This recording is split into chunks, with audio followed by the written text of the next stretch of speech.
Hey everyone, welcome to Meditation Monday. If you're catching this on the replay, hang out for a minute. Once we get past this introduction, we will get started right away.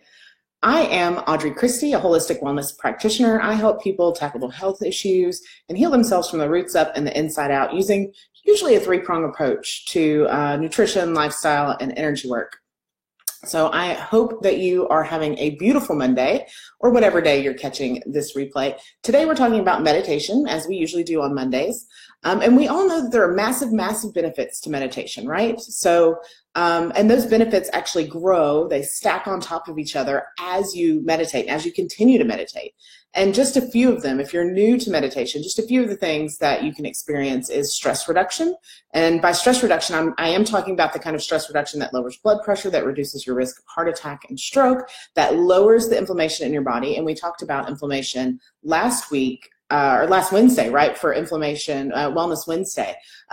Meditation can also improve your attention span, your conscious perception, your memory, your learning abilities. It boosts your immunity, so that means you're less likely to get sick and your immune system is stronger. It can also help with PMS and infertility problems. And even breastfeeding can be improved with meditation. One study showed almost a 60% reduction rate in PMS symptoms for women who meditate. It also improves creative thinking. It increases your energy. So instead of feeling, sleepy or like you're ready to nap, it actually boosts your energy. It reduces pain. It can reduce and even eliminate depression. And it also helps kids a lot. It tremendously helps kids with focus and to reduce and relieve ADD and ADHD symptoms. And so you see, a lot of times people hear that laundry list of good things about meditation. They're like, it's not that easy, but it actually is. So then the second excuse I get, well, first I'll go back to that first excuse, so that it's not that easy to help all of these systems in your body and to help reduce all of these things. And it actually really, really is. And this isn't just stuff I've pulled out of my hair. It's real science. It's real study-backed science in both the medical and metaphysical worlds. So, science is really still trying to figure out why it works, but one thing we do know for sure is that it does work, okay?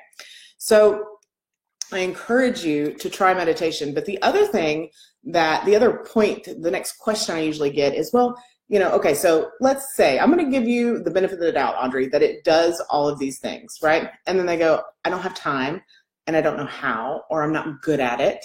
And the simple fact is that it's super, super simple. So with Meditation Monday, I try to bring you guys really easy, really fast ways that you can incorporate meditation into your everyday life.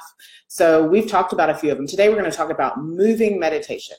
And so meditation that happens when you are actively doing something. A lot of times this is an easy way for people who are fidgeters to sort of dip their toes in and start with a meditation practice, and then expand onto something new and different later. And the simple fact of the matter is we don't have time.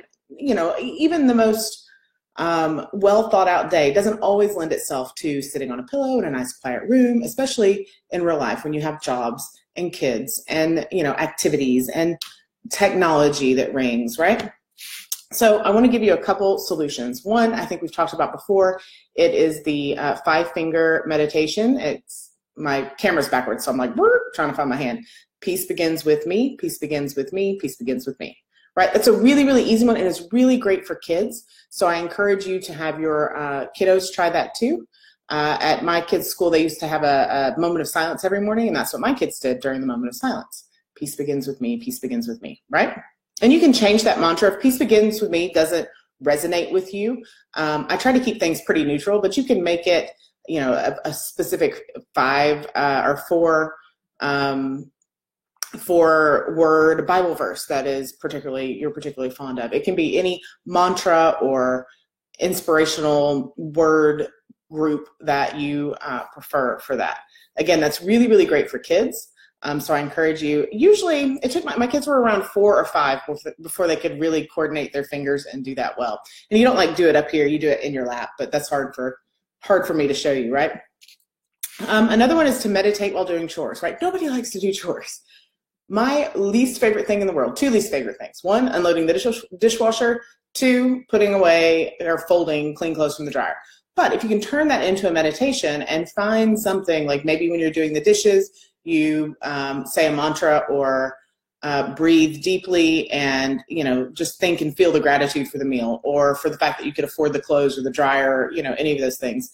And so you can focus on your breath, or you can focus on the repetitive movement that a lot of chores bring, whether you're sweeping or dusting or even doing the dishes. A lot of that is a repetitive movement that can be turned into a meditation with the right focus.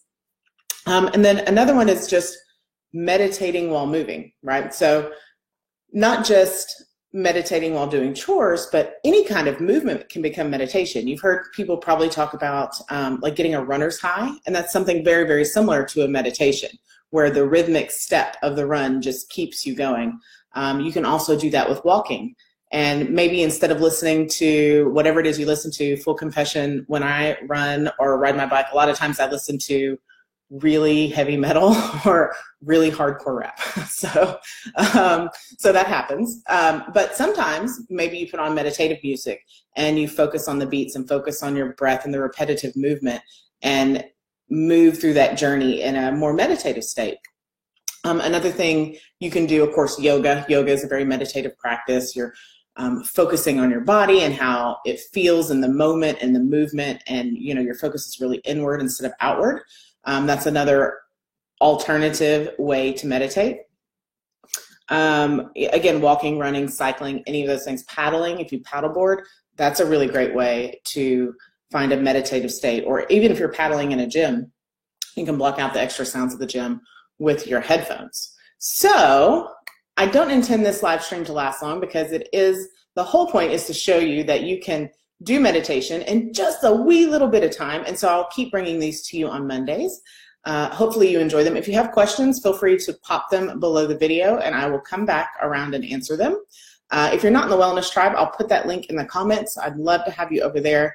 We share a lot more in-depth information in the Wellness Tribe, and you get first dibs on all the goodies.